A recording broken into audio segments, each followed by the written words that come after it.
Olá, sejam bem-vindos ao FDCcast, o podcast oficial do Fora da Caixa, um movimento que já conectou mais de 3.800 empresários. São encontros presenciais e online, dezenas de palestrantes, mentorias em cafés e escritórios, criação de startups e uma base, relacionamento com propósito. Eu sou Marcos de Marzo, fundador do Fora da Caixa, gestor de viagens e eventos, anfitrião de encontros transformadores e agora também seu host nesse podcast que veio para desafiar tudo que é previsível. Gostaria de apresentar quem divide a mesa aqui comigo, Sérgio Lembe. Ele que tem mais de 30 anos de experiência em multinacionais, é mentor, diretor de operações, coordenador de eventos, especialista em business agility e um dos estrategistas mais objetivos e visionários que eu já conheci. Palestrante do Fora da Caixa e agora âncora oficial do FDCcast. Obrigado pela presença, meu amigo Sérgio. Sou eu. Sérgio está emocionado, Sérgio? Não. O Sérgio é um homem gelo. Sérgio, nosso primeiro convidado, ele é fundador da InGlobal, autor do best-seller Missão Vale do Silício, mentor de milhares de empresários e referência nacional em inteligência artificial aplicada aos negócios. Ele já levou mais de 2.600 empresários ao Vale do Silício e criou métodos para transformar empresas tradicionais em máquinas exponenciais. Com vocês, Pedro Gadelha. Tudo bom? Fala, Marcão. Seja bem-vindo. Muito bom estar com vocês aqui. Seja bem-vindo. Uma honra. Agora eu vou apresentar a nossa segunda convidada da mesa, a terceira pessoa que está conosco. Ela foi pioneira, ela lançou o primeiro curso de Instagram para negócios no Brasil lá em 2014. Ana Tex é estrategista, mentora de especialistas, criadora de novos formatos de ensino com a IA e responsável por transformar conhecimento em lucro com leveza e propósito. Seja muito bem-vinda, Ana Tex, ao nosso podcast. Muito obrigada pela presença. Seja bem-vindo. Obrigada. O nosso objetivo aqui é explorar a jornada empreendedora de vocês dois e fazer um debate aqui na mesa sobre o movimento atual da inteligência artificial, né? E Ana, a primeira pergunta vai para Ana. O que te fez perceber que o Instagram seria uma ferramenta de negócios antes de todo mundo, lá em 2014? Porque eu estava trabalhando muito com empreendedores tradicionais. Eu amo trabalhar com empreendedor, porque gosto de gente que arrisca. E eu percebi que a maioria precisava ter ou outdoor, ou anúncio em revista, em jornal, em rádio, e eles ficavam dependentes de uma mídia tradicional naquela época. E eles estavam escravos daquelas mídias que eles não tinham a métrica de quantas pessoas estavam vindo, porque eles também não faziam isso dentro do negócio. E eu vinha com as ideias, eu já usava Orkut, usava muitas ferramentas, eu gostava disso. E aí eu formatei um serviço que eu usava Blogspot, Orkut, Facebook estava começando, Instagram na época, eu peguei bem a manivela ali quando estava começando, né? E aí eu percebi que eu poderia ajudá-los a estar na rede social e trazer clientes. O Instagram, na verdade, foi uma mídia que eu achei fácil porque eu queria criar um curso online. Eu já tinha sido professora de faculdade e eu queria muito escalar o que eu fazia, porque eu atendia cerca de 10 a 15 clientes e eu não tinha uma equipe porque eu não conseguia traduzir tudo que eu sabia fazer no digital, porque era tudo muito novo e eu não queria treinar ninguém. Então eu me via assim, totalmente bloqueada no crescimento. Até que um dia eu vi o vídeo de uma pessoa, né, o Conrado Adolfo, falando sobre produtos digitais que eu poderia, né, falando, você pode criar um curso e aí você tem liberdade. Eu falei, é isso que eu quero, porque eu já tinha dado aula. E aí eu resolvi criar um curso, né? Ele falava assim, olha, cria de alguma coisa mais fácil para você começar e tudo mais. E aí eu falei, bom, o mais fácil que eu sei e dá mais resultado é o Instagram. Foi aí que eu criei o primeiro curso, mas eu não sabia que eu ia ficar posicionada como uma referência naquele momento. Para mim era o mais fácil. E eu acabei me posicionando, porque aí eu comecei a entender o posicionamento de um infoprodutor, de uma pessoa que cria curso online. E aí começou, aí eu comecei a entender de negócios digitais, mas foi tudo muito por necessidade, assim, na época. Legal. Pedro, quando você percebeu que precisava levar empresários brasileiros para o Vale do Silício, lá atrás, quando você começou a empreender e você teve aquela visão, o Vale do Silício é importante e criou essa imersão, né? Como foi? Na verdade, o que aconteceu foi bem interessante, acho que parecido até com a história da Ana. Eu já empreendi em outros negócios e quem começou isso, na verdade, foi um sócio, inclusive foi nosso sócio naquele programa que a gente tinha de network. Legal. Você fazia parte do grupo, lembra? Legal. Lá da Viking. Da Viking, Paulo Milreu, meu primo. Isso. E aí, o André, uma das frentes, lembra da Viking? Era fazer imersões internacionais. Correto. E aí, quando aconteceu que a gente acabou terminando aquele projeto, e o André continuou com a missão. Ele fez mais uma, duas, mas uma coisa não estava decolando. E ele me chamou para bater um papo. Seu Pedro, eu acredito nesse projeto, mas eu não estou conseguindo escalar, não estou conseguindo fazer virar um negócio. E eu já tinha conversado com algumas pessoas que tinham ido para lá e eu achei muito interessante a visão que eles voltavam, como eles voltavam diferentes. Eu falei, pô, tem alguma coisa diferente naquele lugar. Eu ainda não conhecia também o lugar. E eu falei, pô, gostei da transformação, topei o desafio.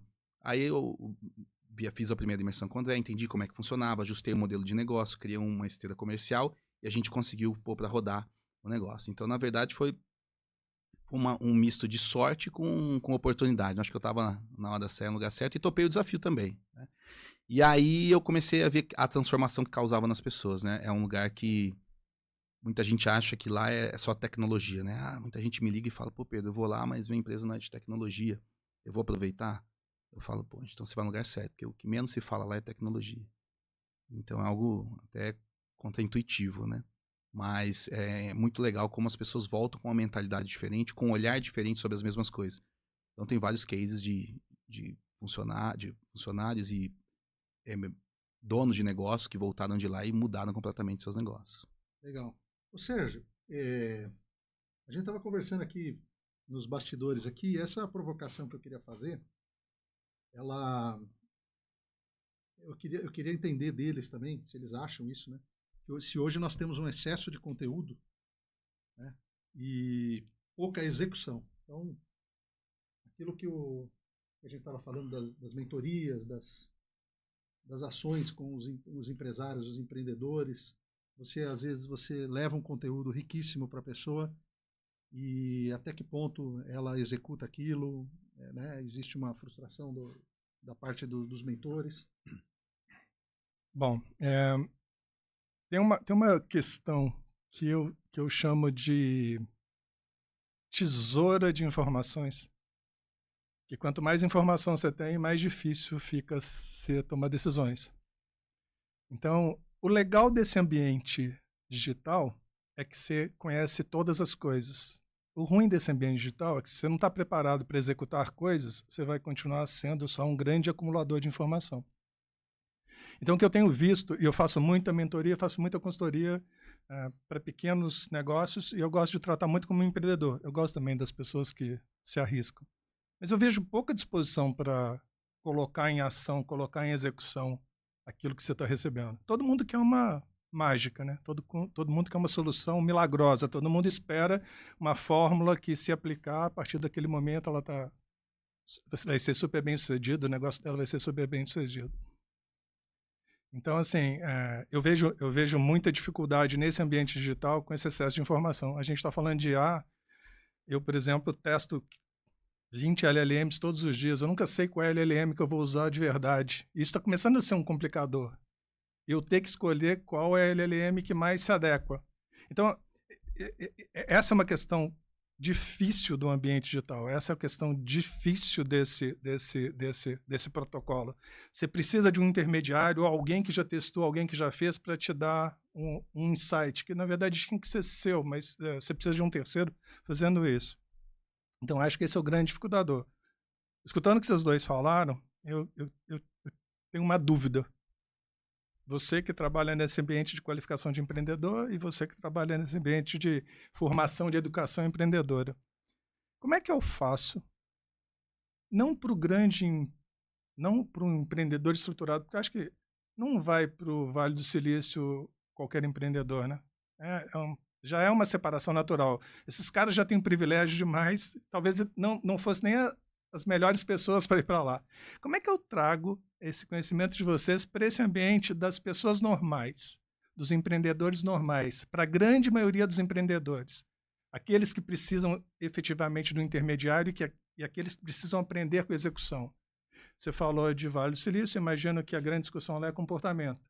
Também. Você falou de empreendedor e a grande questão é comportamento, as competências e normalmente o empreendedor se esbarra nessa capacidade, nessas deficiências em comportamentos. como é que a gente traz isso para a vida real, assim, para um ambiente normal? Muito boa pergunta. Mas só corrigindo, não, complementando, por incrível que pareça, tem muitas pequenas e médias empresas que acabam indo para o Vale também. Não são as grandes, não.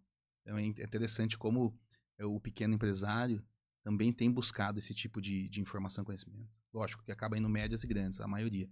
Mas muitos pequenos estão buscando. Isso é legal de saber, porque... E muitos executivos pagando do próprio bolso. Os executivos e funcionários nem se levam, mas que estão investindo na carreira dele, acreditando. Então, é algo bem... Uma curiosidade de trazer, porque isso que você colocou é uma informação que muitas vezes a gente acha, é só para quem está lá na frente. Não. Mas a comunicação, então, é ruim, porque a percepção que se cria quando se discute nesse ambiente é que é para um limite de privilegiados. Bacana entender isso. Mas legal, mas muito boa a pergunta. Você quer fazer um pouco, Ana? Sim. No meu caso, ele ainda é um pouquinho mais complexo, porque o meu público hoje, 85% são as mulheres, né? Então, elas se sentem com uma autoestima e com uma confiança muito baixa, porque geralmente elas vão a lugares que falam de empreendedorismo e é um ambiente mais masculino. O que eu tenho feito é baixar muito a régua baixando assim, a forma de eu trazer a informação. Então, por exemplo, é muito louco, porque como eu tenho o Instagram para trazer isso para o meu público, eu já entendi que eu tenho que trazer uma coisa que no meu ver, tem que ser mais superficial para poder trazer aquela pessoa de que, olha, você pode sim usar. Por exemplo, esses dias eu estou falando de coisas mais complexas, mas eu já entendi que eu tenho que baixar bem o nível da comunicação. Por exemplo, eu criei lá a história de como criar um bebezinho, você bota a sua foto no ChatGPT, fala, transforme numa criança de 2 anos, aí ela começa a entender, pô, o ChatGPT faz imagem. E aí você faz ele falar, bota numa IA enfim, de animação e bota a sua voz e tal. Por quê? Isso é o que viraliza, né? Mas aí eu tô puxando essas pessoas para o quê? Porque eu quero, olha, o ChatGPT faz tudo isso, você entendeu o que ele faz? Você conseguiu fazer isso aqui bonitinho, tal? Beleza. Aí eu consigo trazer essa pessoa para um nível de que ela talvez não entenderia se eu falasse, olha, dá para você fazer um e-book, um portfólio da sua salão de beleza e tal. Então, o que eu tenho feito é, de uma forma, trazer um pouco mais de coisas lúdicas para que esse empreendedor, que falta confiança nele, ache fácil.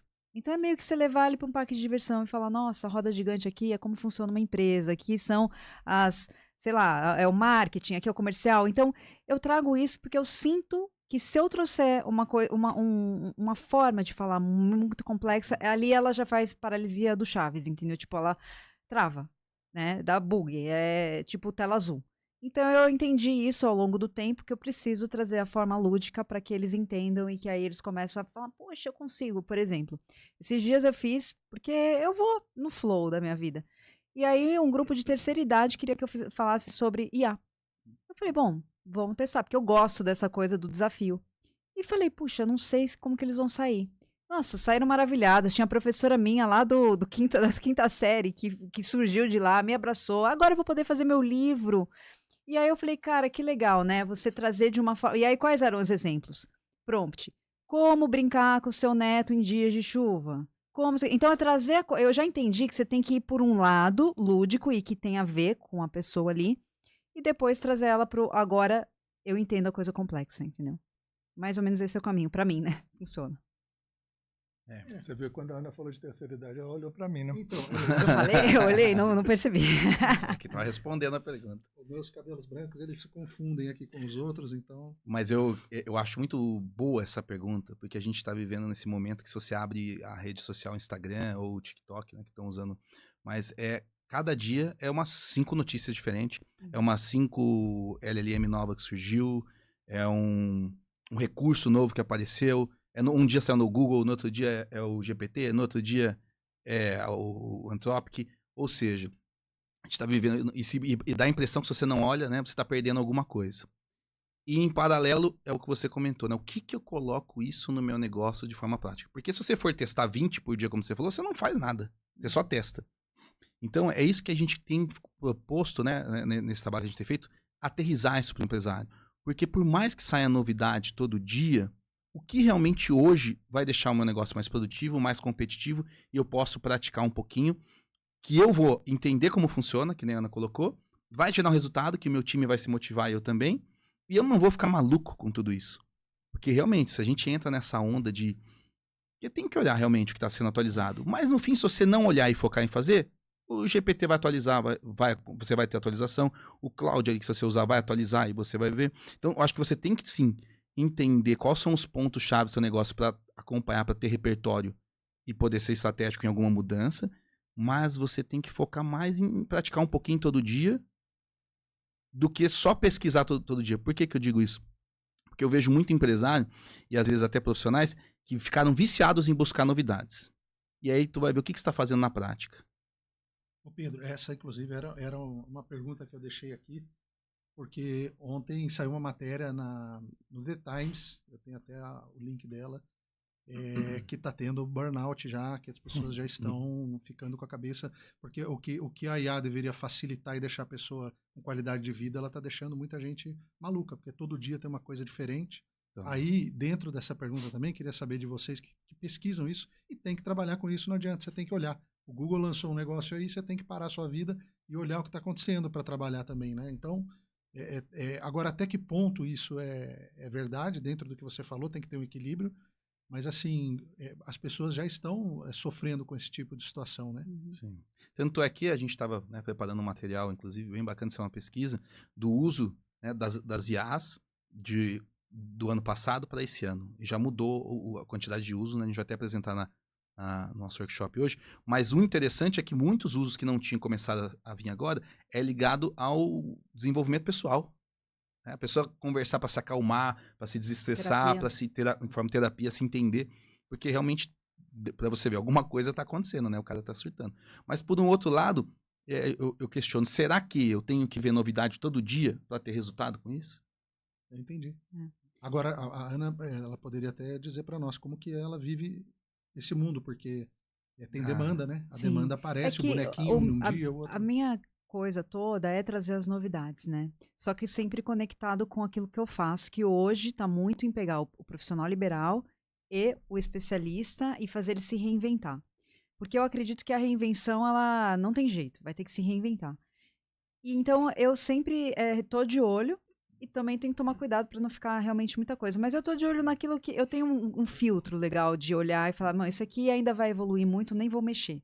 Por exemplo, o Humanos AI, que é muito legal, o GenSpark, eu já testei e eu vi que tem alguns bugs, é muito bom, vai mudar o mundo aquilo ali, e aquele tipo de IA, mas eu já percebi que vou deixar um pouco, eu deixo a coisa acontecer e depois eu volto para aquilo, porque tem coisas que vão evoluir. Então, assim, eu me atualizo bastante, mas eu sempre trago, por exemplo, agora a gente vai fazer esse workshop e eu trabalhei nisso. Então, eu fui pesquisando mais, tal, eu gosto disso, então para mim é numa boa, né? Agora, você falou assim, as pessoas estão com burnout. Existem vários motivos para isso, tá? Um deles é porque as notícias de IA hoje estão meio catastróficas, né? Porque, na verdade, é porque a gente consegue entender quem está olhando para o que está acontecendo mesmo, enxergando, a gente sabe que é questão de você fazer um vídeo. Agora o Google lançou o VO3, né? Que é o VO3, ó, que é você faz um vídeo, a pessoa fala no vídeo com um prompt e a galera tá criando uma série de coisas e aí as pessoas estão vendo que, nossa, isso é uma coisa que a gente, usando o HeyGen, por exemplo, que é uma outra ferramenta, a gente já via que era possível, só que agora é possível você dar o prompt e fazer um face swap, que seria mudar o rosto da pessoa, botar o rosto de uma pessoa conhecida. Inclusive, esses dias eu até brinquei, porque saiu lá o Macron tomando um tapa da mulher, não sei se vocês viram. E aí eu falei, cara, será que... Porque muitas notícias agora vão ser IA. E aí as pessoas falaram, né, porque aí que tá. Tem a galera cética que nem entendeu ainda o nível da IA. Aí teve, imagina, você acha que a IA vai fazer esses movimentos e tal? Só que é o seguinte, se isso tá liberado para nós, réis mortais, o que tá liberado para governos? O que é cortina de fumaça? Hoje em dia é muito difícil você dizer que não é ou é, entendeu? O que eles podem também estar lançando e escondendo para lançar mais para frente. Deve ter não tem eu penso naquela... Um cronograma, né? Eu penso naquela esteira de negócio. Mas a grande questão que eu acho que a Ana colocou em pouco tempo vai ser praticamente impossível a gente identificar Entendeu? o que é real e o que não é real. Eu já tô com esse mindset. Como que a Eu já gente tô com vai essa viver nesse mentalidade de momento, que, né? tipo, você vê uma notícia, você tem que ter muito cuidado de você não embarcar E emocionalmente você não naquilo acha ali, que entendeu? os próprios poderes, Sérgio poderia ver isso daí, os próprios poderes não poderiam obrigar a IA a aparecer alguma coisa diferente? Né? Ó, nós somos 9 bilhões de pessoas pela última correção de censo. Isso é uma preocupação que eu não tenho, cara. Imagina, eu não consigo controlar isso. Imagina se eu for viver a conspiração de todas as coisas. Eu não consigo olhar para esse lado. Eu vejo muita coisa e às vezes quando eu estou testando uma IA, eu vejo tanto que ela mente, porque a IA mente, ela cria factoides. Então, assim, a gente vive esse risco. E se eu tenho o poder de criar isso, se eu sou do bem, eu crio para o bem, se eu sou do mal, eu crio para o mal. Então, isso é natural e eu não tenho grandes expectativas com relação a viver com esse tipo de coisa. Então, a gente já vive mentira antes da IA, né? Exatamente. Fake news já existe antes da IA. Então, assim, não vai ficar pior agora, vai ficar talvez mais rápido. Mas existe uma nova demanda, por exemplo, para os advogados entenderem qual que é o direito agora, né? Sim. A questão de entender que existe isso e até não cair nas próprias fake news. É que abre uma série de novas demandas para novos serviços e para novos entendimentos, né? Sim. Então é isso que está mudando. Eu vou te falar como é que eu vejo. Eu sou terceira idade, né? Eu tenho 63 anos, faço 64 mês que vem. E se eu for olhar para mercado de trabalho, se eu for procurar emprego hoje, eu vou conseguir emprego? Não. Eu posso pegar todo o meu currículo, tenho uma experiência ferrada, vou conseguir emprego? Não, porque eu estou velho. Só que aí abre um caminho para mim que eu não tinha. Você imagina que daqui a alguns anos, mais da metade da população do Brasil é terceira idade. Então, assim, eu olho para a IA como uma oportunidade. A IA me recolocou no mercado de trabalho. A IA me permite voltar a executar coisas que o mercado de trabalho tinha dito para mim. Não, você é velho demais para poder fazer. Eu já te deixo você falar, Pedro, só para uma questão que para mim é importante. Eu trabalho muito com modelagem de processo. Antes eu demorava uns 10 dias para fazer uma modelagem. Hoje eu gasto 1 hora, 2 horas. Então eu tenho uma IA trabalhando para mim, eu sou mais produtivo, sou mais efetivo. E eu faço um trabalho de curador desse serviço, né? Eu consigo validar o bom e o ruim do que ela está produzindo para mim. Então, eu vejo assim, eu posso olhar pelo lado catastrófico e vai acontecer, já acontece e eu não tenho controle sobre isso. Agora, eu posso olhar pelo lado positivo. A IA facilita a minha vida, ela simplifica a minha vida, ela acelera a minha vida se eu usar ela dessa forma. São os meus objetivos que vão determinar bem ou mal, né? Eu não gosto nem de usar essas soluções de produzir vídeo, porque eu fico tentado a fazer uma coisa que não é, sabe? Acho que as pessoas vão ficar tentadas a isso. Imagina, num momento de raiva sua... Já tem casos... Né? Imagina casal brigando e alguém cria um vídeo... Pô, eu acho que isso vai acontecer. Então, eu prefiro ficar longe desse ambiente. Então, o que eu tenho tentado como é que eu trago a IA de forma produtiva para o meu ambiente e evito essas armadilhas. Então, eu tenho trabalhado exclusivamente com engenharia de prompt ou com prompt para poder construir coisas que a minha inteligência é capaz de fazer uma IA produzir.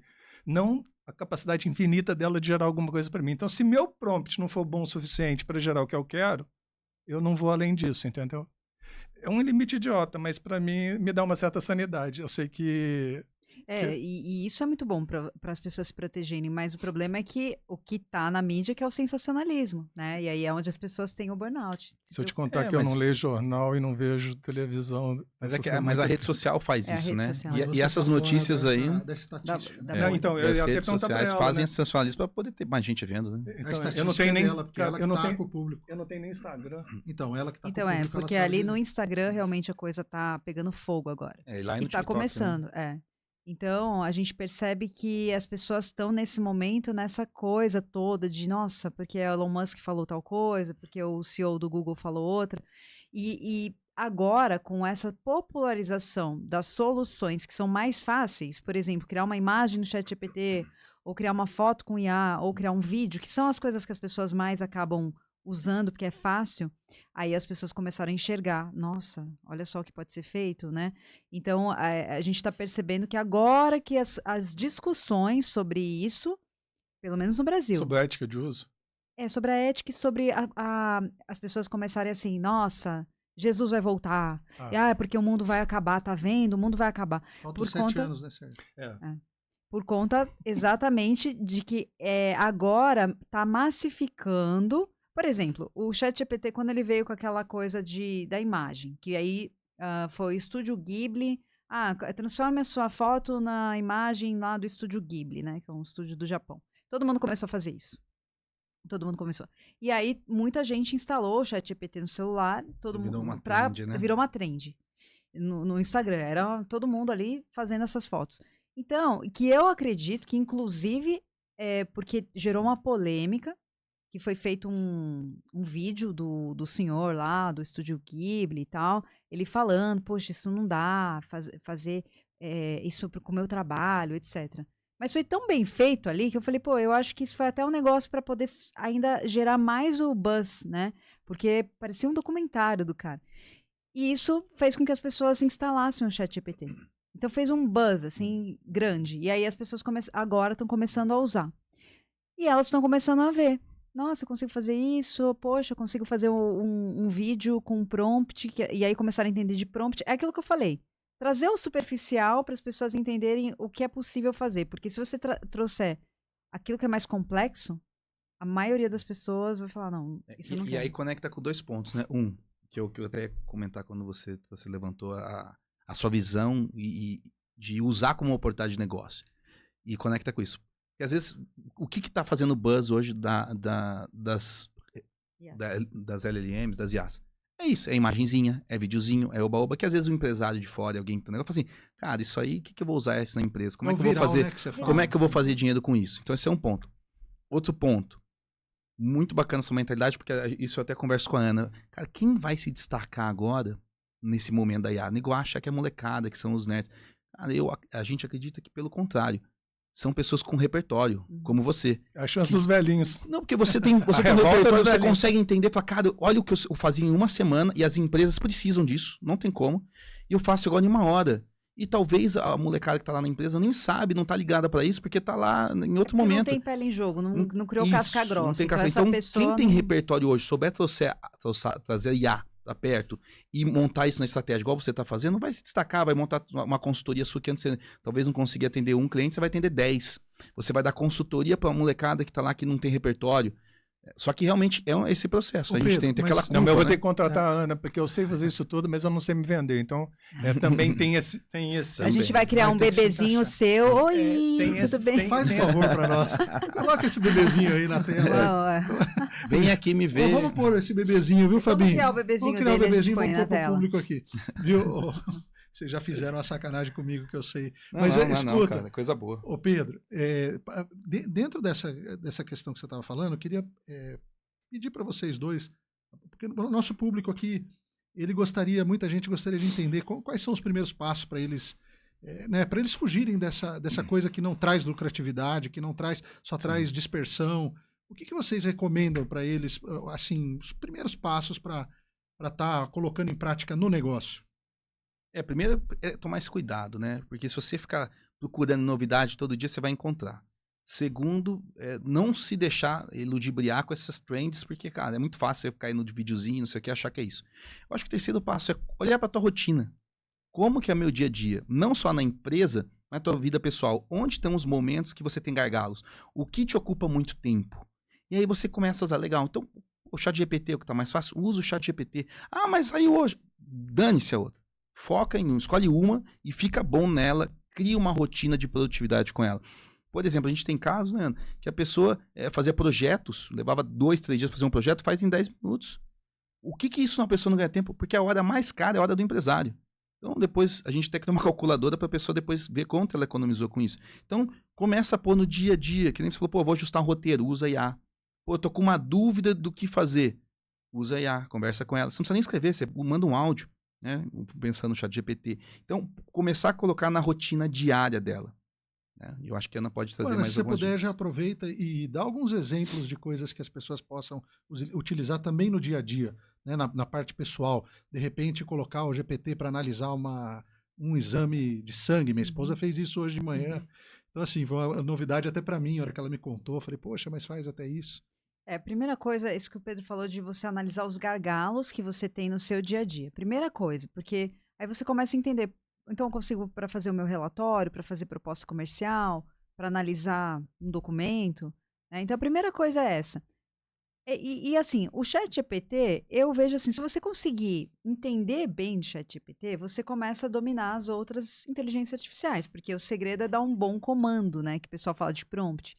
E aí o pessoal usa um termo mais complexo, que é engenharia de prompt. Eu não gosto desse termo, porque quando você fala engenharia de prompt, a tela azul lá é assim. É difícil, engenharia de prompt, deve ser um negócio complexo. Sabe aquele meme da Nazaré que ela começa a ver fórmulas? É tipo aquilo. Aí a pessoa começa, não vai dar para mim isso aqui. Então, o que eu falo? É um bom comando com contexto. O que eu faço? Eu crio algo que eu chamo de documento mestre. Então, qualquer projeto meu tem um documento que tem lá. O que é o projeto? Para quem é? Tem as informações básicas, eu coloco num Google Drive, num Docs, né? Num Doc. E subro para IA.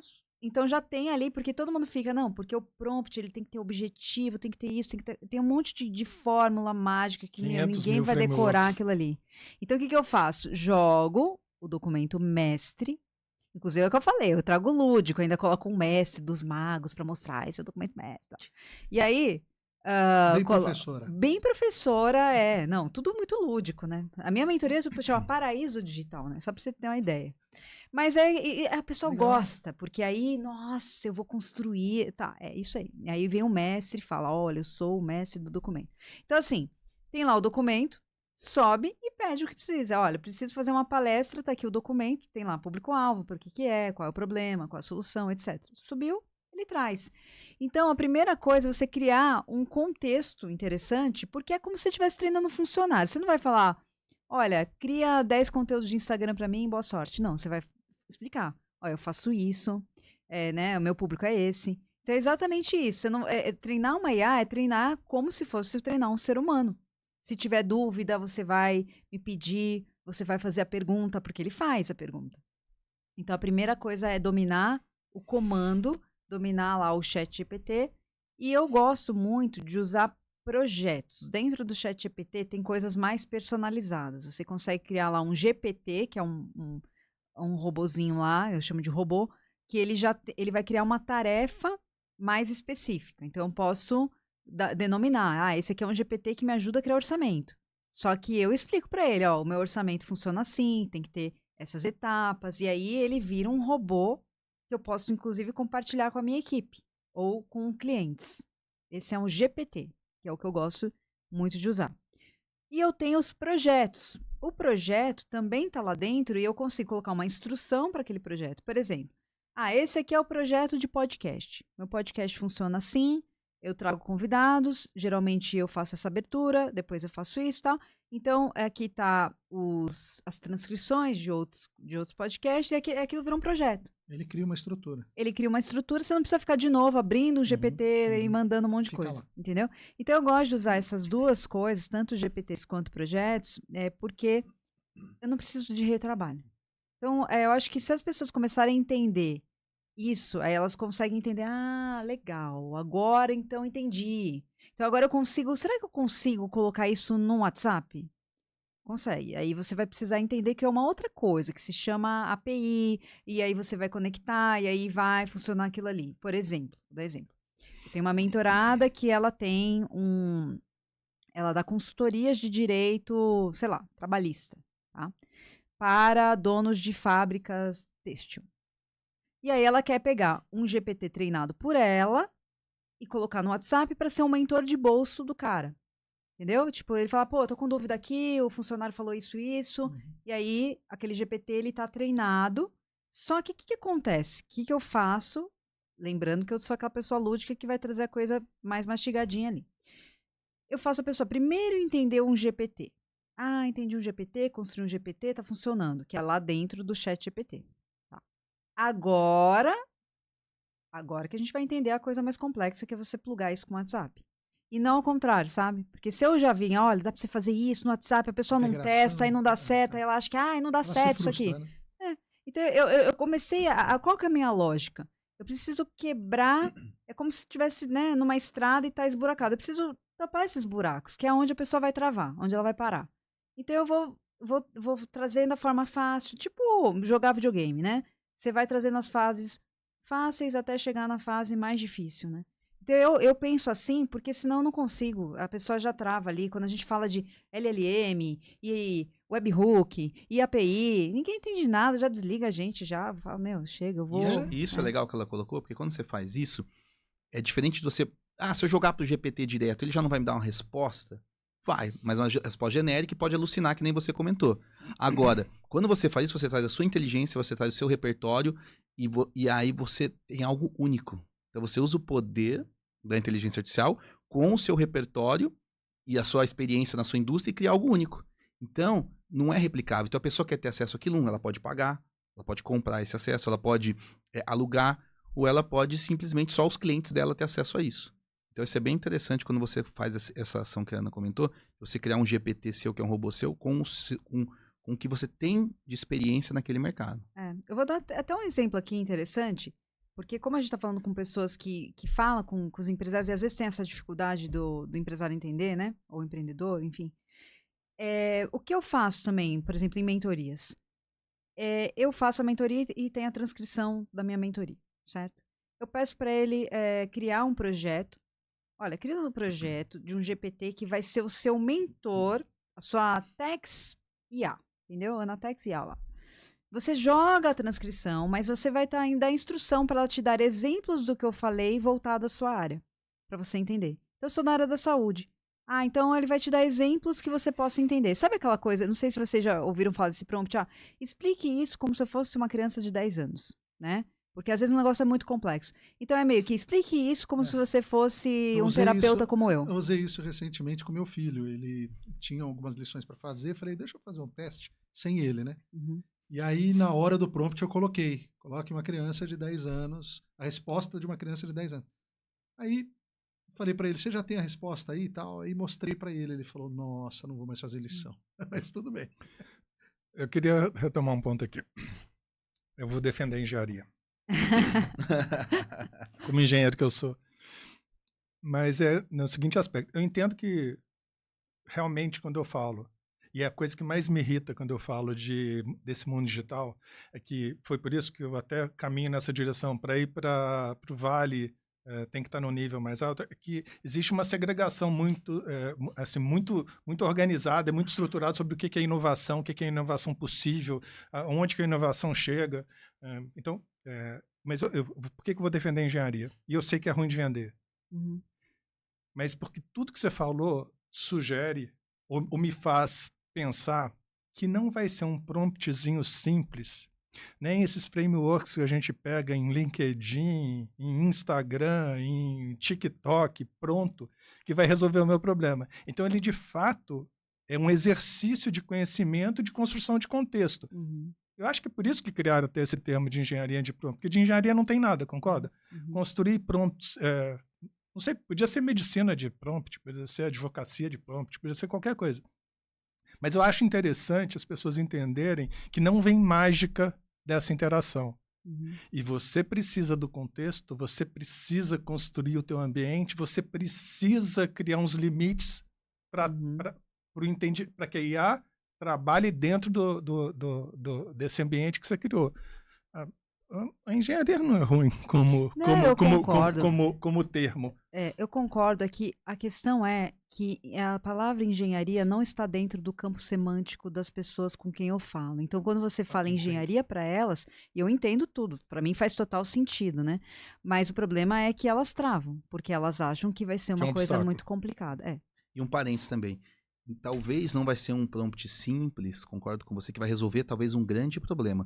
Mas se a pessoa não passar, principalmente nesse momento que a gente está vivendo agora, que a gente está aprendendo algo novo, porque o que é uma empresa de sucesso? É uma empresa que tem um time que roda os processos, que tem uma liderança, ok. Então, qual que era uma das habilidades, a principal habilidade dos líderes, gestores? Cuidar de gente, liderar pessoas, saber se comunicar bem. Porque se eu também não treino bem meu time também... né, não vai saber. Então, eu não comando bem o time, ele não recebe bem aquilo, não passa para a parte tática e operacional e nada funciona. E a gente está vivendo uma era agora que não basta só falar com pessoas, nós temos que falar com os agentes, Como que eu dou esse prompt? Como que eu comunico? E se você não começa com o simples, ele não vai chegar no avançado. Então, esse processo é muito importante, principalmente para os líderes que estão aprendendo agora, porque é muito novo. Então, eles têm que entender do básico, ajustou, opa, legal, agora eu tenho um problema mais complexo.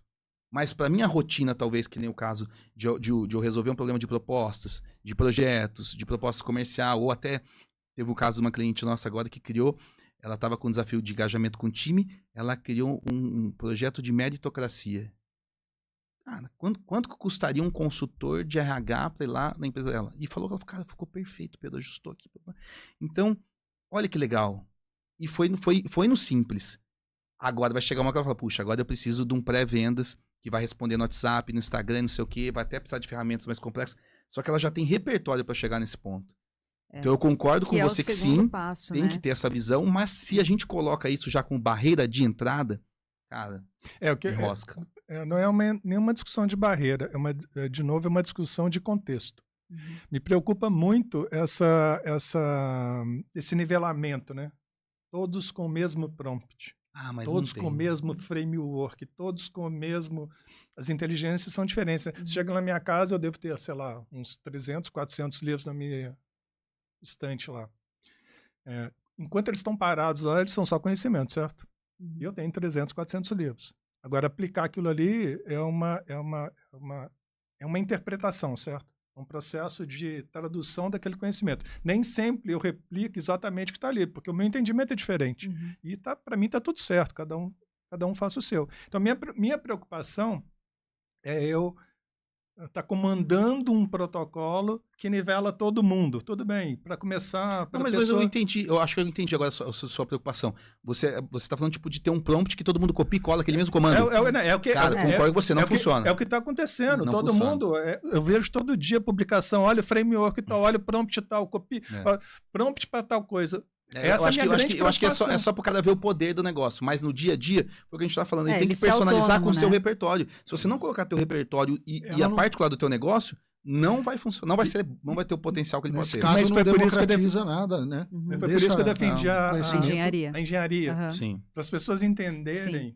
Precisa ser autônoma, né? Que elas precisam ser autônomas. Sim. Significa o seguinte, eu começo do mais simples, mas eu preciso construir o meu repertório. É o meu repertório que vai gerar... Exatamente. Concordo plenamente. Se ficar no copy-paste, não vai resolver as pessoas, nada. elas veem inicialmente isso. A pessoa está falando, olha, é um prompt para fazer tal coisa.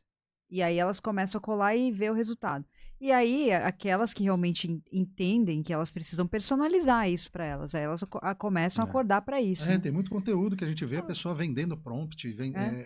Mas é o mercado. E na verdade, assim, a gente acha que tudo bem, só que as pessoas realmente que vão para frente nisso são as que vão porque o pessoal quer a pílula mágica, né? Tá atrás da pílula mágica. E agora tem um ponto que passou aqui pela cabeça. É assim, a gente estava preocupado com as fakes, né? Pensa bem, se todo mundo roda o mesmo prompt e eu testo todas as LLMs do mesmo jeito, daqui a um tempo as LLMs vão ficar mais inteligentes ou mais burras? Porque eu perdi completamente a capacidade de introduzir um repertório diferente. Essa, para mim, é a preocupação real desse ambiente. Entendeu? Se todo Você vai deixando ela limitada, né? Se eu só... Porque ela hoje trabalha estatisticamente, né? Ela divide todo o conhecimento dela lá em milhões de partezinhas e dá um tratamento estatístico. A probabilidade daquilo ser verdade que transforma uma resposta de uma LLM. O cara vende 1 milhão de prompts e imagina se todo mundo só fizer a mesma coisa. É. A inteligência ficou burra? Essa é uma dúvida. Boa. Também não tem resposta. Acho Ela que a gente continua Mas burro, o que né? eu tenho visto hoje é o ChatGPT, por exemplo, e muita gente falou disso, é espelhar a própria pessoa. Então, até concordar, ele começou a ficar muito acolhedor demais, né? Então, parece que o Sam Altman falou isso mesmo, que ficou muito acolhedor, tal. Eu acredito que sejam testes que eles estão fazendo também. E você não acha que ele ficou muito superficial também, não? Ele parece que para ficar acolhedor... Teve que... Exatamente. Mudou o jogo, né? Teve que ficar mais digerível. Então, ele ficou muito... sei lá, meio raso. Para você conseguir profundidade deles, tem que interagir com o prompt várias vezes. Eles perceberam muito do copia e cola, né? Pode ser. Ou Porque, talvez quer manter o usuário ali, né? e aí ele precisa para manter, tá vendo desinstalar, por que que desinstalou? Uhum. E aí eles vão atingir esse nível raso que ele fala. É, Não é nós, raso, pô. Desculpa, eu não estou falando mal do chat. Não. Essa é uma preocupação que eu acho Não, que tem alguma razão, né? Se todo mundo só usa isso para gerar imagem, as imagenzinhas, eu estou deixando esse cara mais inteligente ou mais burro? Entendeu? Uhum. Eu estou replicando o que de verdade eu estou construindo de conteúdo para esse cara, já que eu tenho essa chance, né? Uhum. Pensando que esse cara absorveu tudo de conhecimento que tem no mundo, está dentro da cabeça desse cara. Se eu não for capaz de produzir nada novo, eu vou simplesmente repetir tudo que ele sabe. Com quanto tempo eu vou ter massificado esse ambiente e tudo que ele sabe é tudo só que ele sabe e eu nunca mais vou produzir nada novo. Isso me preocupa mais do que uma fake news, entendeu? Do que, do que um fato que não é verdadeiro criado por uma... Certo. Eu testo várias, né, para poder entender também qual que é a personalidade daquela IA. Né? Então a gente está testando as chinesas também, Queen, DeepSeek, Gemini, enfim, né, que é do Google. Mas não dá pra gente saber, né, ainda. Ô, Sérgio, acho que a gente esmiuçou bastante essa questão da IA. Eu queria agora pular para o Vale do Silício. Eu queria saber de vocês sobre a experiência lá, né? Conta algum caso aí que você lembre, né? Quantas missões você já fez no total? Acho que umas 54. 54. Nessa última, a Ana teve com você também. Sim. Uhum. E o que você vê assim no brasileiro que chega lá? Qual que é a experiência que ele traz de volta na bagagem? O que ele vê quando ele chega lá? Assim, qual que é a surpresa dele? Tá, isso é muito legal. Porque muita gente fala, Pedro, eu já li livro, já conheço, já vi no YouTube, o que eu vou fazer lá?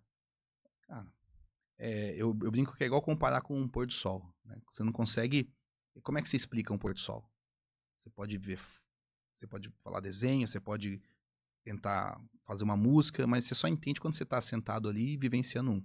Então, quando eu falo que é uma imersão, porque as pessoas vivenciam os bastidores, o que acontece lá, como as pessoas pensam. Então, a gente tem todo um cronograma que eu construo, que é para a pessoa sentir como que as pessoas pensam, como que elas agem, porque no fundo é isso, né? Você até comentou no começo, tem a ver com comportamento. Porque se você ver com dinheiro tem no mundo. Podia abrir um aqui, em qualquer lugar, falar, vai sair um novo Vale do Silício, não sei aonde, não sei o quê. Tem outros ambientes de inovação no mundo? Tem. A gente vai para Israel, entre outros. Mas por que lá é daquele jeito? Porque conseguiu-se criar uma comunidade muito forte, uma mentalidade na região muito forte, que gera um comportamento específico. Tanto é que a gente está falando de IA, se pegar as 10 maiores empresas de IA do mundo, 7 estão lá. Se pegar as maiores empresas do mundo, estão lá.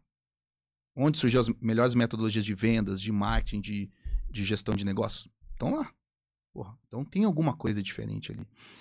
Então, é interessante, porque no final desses dias as pessoas falam, cara, não, isso aqui foi um divisor de águas, mudou minha vida, não sei o quê. Então, não é um bate-papo, não é ir numa sede de uma empresa, é a combinação de vários ingredientes e de respirar aquilo ali. Tá? Então, as pessoas vêm diferentes. Elas voltam com outro olhar para os negócios, para a vida dela. É bem bacana. Agora, fatos curiosos tem muitos, né? A gente... Eu vejo que recentemente está se falando muito de IA ali, né? Eu fui 2 vezes e vi coisas que, por exemplo, tem um cara lá que chama Alex Dantas. Ele tem um coworking de robótica, que chama Circuit Lounge. E a gente viu uma palestra dele há mais ou menos 1 ano atrás e agora numa nova palestra dele. E é completamente, assim, diferente, né? O olhar que ele tem, porque ele está vivendo isso na robótica, que já está muito mais avançada. Então, quando ele traz as coisas que estão acontecendo ali, a gente percebe que ele está, de repente, 2, 3 anos à frente do que está acontecendo aqui. Então, me dá um olhar, principalmente porque eu voltei lá, de que, nossa, vamos entender assim o que está acontecendo mesmo. Porque o que ele fala, e eu já estou vendo que agora que eu fui. No ano passado, está acontecendo o que ele falou, né, do ano passado. Agora ele falou, já me atualizou aqui com outras coisas. Então, a gente começa a ter um olhar um pouco mais assim nítido para o que vem para o futuro, né? Então, eu vejo isso. E a gente conversou também com outro brasileiro que está lá há muitos anos, né? Que ele tem uma empresa de software, de RP, eu não lembro agora qual que é o tipo de BI. software, de BI. E a visão dele. Ele já é uma pessoa que tem muitos anos de experiência. E a visão dele é de ter colocado IA agora, recentemente, no trabalho dele, né? E a gente visita várias empresas, a gente visitou o Google, conversamos com uma pessoa, um brasileiro também, que trabalha ali no YouTube. E aí a gente já começamos a entender de uma outra forma, né? Como que o Google está lidando com as inteligências artificiais. Então é interessante porque você se sente insider, assim, né? Informações que vêm muito preciosas. Eu, Vocês já pelo menos, estavam se senti. preparando, por exemplo, para esse lançamento do Google? Da Google agora? Ele, Não. não, mas ele falou que o Google ia lançar muita coisa. Que eles É. estavam esperando o momento certo. Porque o Google é o que tem o maior potencial de trazer Eles coisas. mexem há mais de 10 anos com isso, né? Eles só não são pioneiros. É uma coisa interessante, o Google nunca é pioneiro em lançar essas novidades. Até porque, nesse momento, o que acontece? Diferente da OpenAI, que é uma startup, que pode ir lá e fez, sei lá, deu uma resposta racista, por exemplo. Eles, estamos ajustando aqui, não sei o que. Agora, se é o Google, as ações caem no mesmo dia. Então, eles têm essa preocupação. Mas o que eles têm de tecnologia, de time, eles estão investindo muito pesado, né? Essa sede nova que a gente foi, é só a parte do pessoal que inaugurou uma sede nova faz um ano, do lado da sede nova, gigante. É só o pessoal de AI que tá ali, né? Então, assim, eles estão investindo pesado e não é agora, né? Então, tem muita coisa legal para vir do Google. O Google vai surpreender ainda muita gente. E você leva quantas pessoas por missão, né? Uma missão... Os grupos que eu levo geralmente são em companies, né? Eu fecho com algumas empresas, mas eu monto, eu chamo de grupo VIP, no máximo 25 pessoas. Para ser uma coisa mais intimista, a gente poder ter acesso a lugares que muitas pessoas, quando você está com um grupo maior, não consegue ter. E porque o networking também entre as pessoas que vão é muito importante, né? Isso é um dos ativos também que eu levo da missão. E eles já voltam com esse futuro, esse olhar do futuro que Nossa, ela falou. muito. Várias coisas. O E olhar até de como a cuidar do cidade de São time. Francisco está mudando muito, né? A gente viu muitos shoppings fechados, a Macy's, acho que deve ter uns 7 andares, vai fechar agora. E aí a gente percebe o impacto que teve a pandemia, as compras pela Amazon, que chega no mesmo dia ali.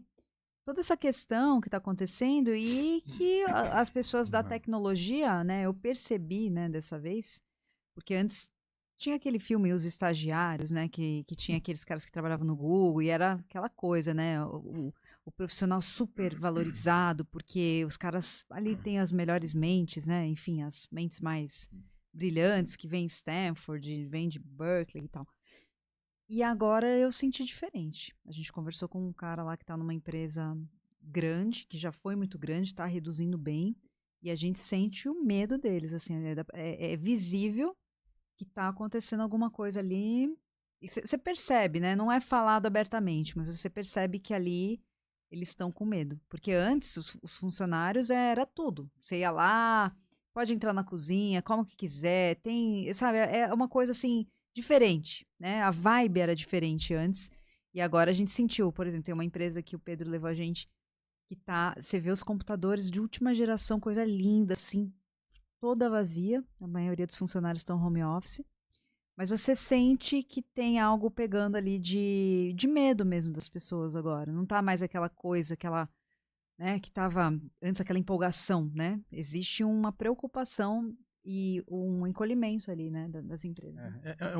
Eles estão vivendo um momento de mudança que pela primeira vez na história eles não sabem O que vai acontecer. Então, eu peguei várias ondas lá já, né? Quando começou a criptomoeda, aquele oba-oba, tinha até abertura de capital, né? Com cripto, e aí empresas mesmo, como que você levava no dia a dia, a empresa não tinha muito.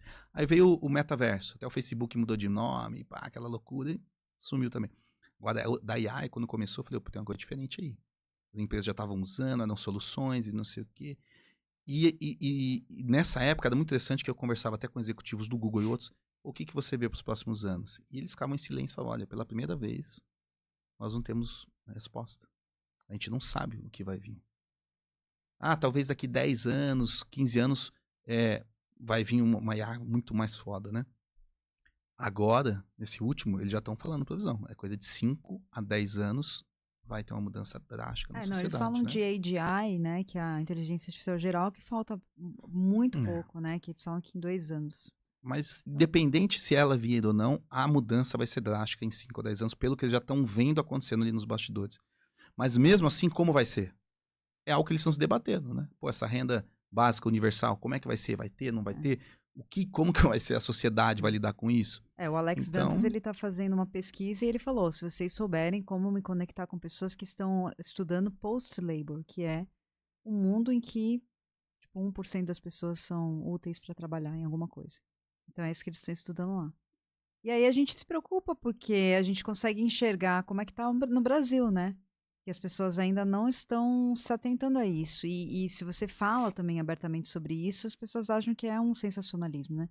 Então é aquela questão de você entender um pouco da visão deles, tá? Tem aqui essa visão, entender também como que é a cultura do Brasil, que as coisas demoram um pouco mais para as pessoas entenderem, e ver um passo, o que eu posso fazer agora para ajudar? Pelo menos é isso o que eu posso fazer agora? Né? O que está no timing? Porque quando eu comecei a falar de IA em 2023, não estava no timing. Eu estava cedo. Eu já sabia. Quando eu comecei a falar de Instagram também eu estava cedo. Mas agora eu já entendo que é cedo e aí eu entendo como me posicionar para poder trazer as pessoas para essa consciência. Agora é o tempo, né? Que as pessoas estão ouvindo mais. Por conta das ferramentas do Google, inclusive, porque é mais popular, né? Falar de Google do que de ChatGPT, né? Então, é isso. A gente tem um cenário lá que está mais preocupante, que eu pelo menos vou enxergando, tô com o radar ligado, mas a gente vem traduzir e tropicalizar também, entender o que aqui a gente pode fazer agora, né? Tá bom. Nós estamos chegando no finalmente do nosso programa, Sérgio. Eu vou fazer um ping-pong com eles rapidamente e aí vou fazer umas perguntas para a gente analisar, tá bom? Eu deixo. Pode ser? Muito obrigado. Tá autorizado. Vou começar com a Ana. Ana, qual é a ferramenta de IA favorita hoje? Para mim é o ChatGPT. Pedro? É o que eu tenho usado mais. Qual que é um erro comum ao começar a usar o ChatGPT? Não ter clareza de o que você vai fazer com ele. Também é entender as coisas mais básicas e achar que é só aquilo. Tem um mundo ali dentro para explorar. Um livro que mudou sua visão? Como fazer amigo e influenciar pessoas. Ana? O meu é 7 Leis Espirituais do Sucesso. Sérgio, fala o seu, que ninguém soube ainda. No outro episódio eu perguntei, mas acho que... Cara, eu sou druckeriano. Ah, Tudo que Drucker escreveu para mim é genial. Então, eu não sigo um livro, eu sigo uma filosofia. Um cara que introduziu conceitos de gestão na Segunda Guerra Mundial, cuidando de almoxarifado americano. Eu acho esse cara genial. Esse cara está perfeitamente vivo até hoje. Conceitos dele perfeitamente vivos. Eu leio bastante, leio e releio bastante Drucker. Qualquer coisa dele vale a pena. algo que você faria diferente hoje de 10 anos atrás? Confiar mais em mim. Ana? Eu acho que é a parte de entendimento, assim, da tecnologia, né? Entender como me posicionar. Né? Hoje, sabendo o que eu sei hoje, entender Você já como foi me posicionar. pioneira, né? Mas eu nem sabia na época. Então, é entender o posicionamento, né? O que está cedo demais e ter a paciência, às vezes, de esperar a coisa amadurecer. Né? Sergião, e uma frase que representa o seu trabalho, Pedro, qual seria? Boa pergunta. Eu O acho que que você traz para o seu cliente, o que você traz para... o que eu tenho colocado é que eu tenho ajudado ele a enxergar o futuro. Né? Viver o futuro hoje. O meu é muito a tecnologia com a essência da pessoa. Entender a essência dela para poder entender melhor como trazer isso para o dia a dia dela. O mundo dela. É isso. Eu queria saber, né, finalmente, para a gente poder finalizar, o que você precisa fazer para agora, se não quiser ser engolido pela IA. Se você não quiser ser engolido por tanta informação, o que a gente precisa fazer? A gente precisa conectar nas suas redes. Eu preciso da rede do Pedro, eu preciso da rede da Ana. Ana, o seu é... Anatex? O Instagram. O seu tem um underline, né, Pedro? Pedro Underline Gadelha. E tem que estar no workshop, né, hoje também. O workshop hoje, como não estamos ao vivo, Perderam, esse então. workshop já foi. Então, quem estiver vendo, nós temos Sorocaba, nós estamos conversando sobre Marília, sobre Jundiaí. Então, entra no Instagram do Foras da Caixa também, @Foras da Caixa. O do Sérgio também, você utiliza alguma... É só o LinkedIn, né, Sérgio? Sérgio, Eu vou fazer um trabalho com a Ana aqui para entrar nesse ambiente, porque eu sou completamente... Primeiro eu tenho Instagram, mas o meu Instagram só serve para os meus momentos privado. Mas essa conversa foi boa para entender que realmente... Mas a primeira coisa vai nascer o bonequinho do Sérgio. Vamos Nós pôr. vamos colocar. O hominho de gelo, né? Que Vamos você falou que criar. é de gelo, a gente põe ele lá. Derretendo. Se sua mente não derreter um pouquinho hoje, é que você tá fora do que está acontecendo. Você está deixando o seu legado para os robôs. Então vamos nos inteirar. Eu agradeço a participação de vocês. Muito obrigado pela gostosa conversa, né, Sérgio? Agradeço, Sérgio, também por estar aqui conosco. O Fora da Caixa é @Foras da Caixa, né? E estejam atentos e voltamos no próximo podcast. Obrigado. Obrigado, show. Só não sei porque que tem que terminar. Mas Só não esse sei vai... porque que tem que terminar, cara. Deixa rolar. Depois Eu você achei que ia ter uns conta. bate-papo, mas... É. Eu ia pôr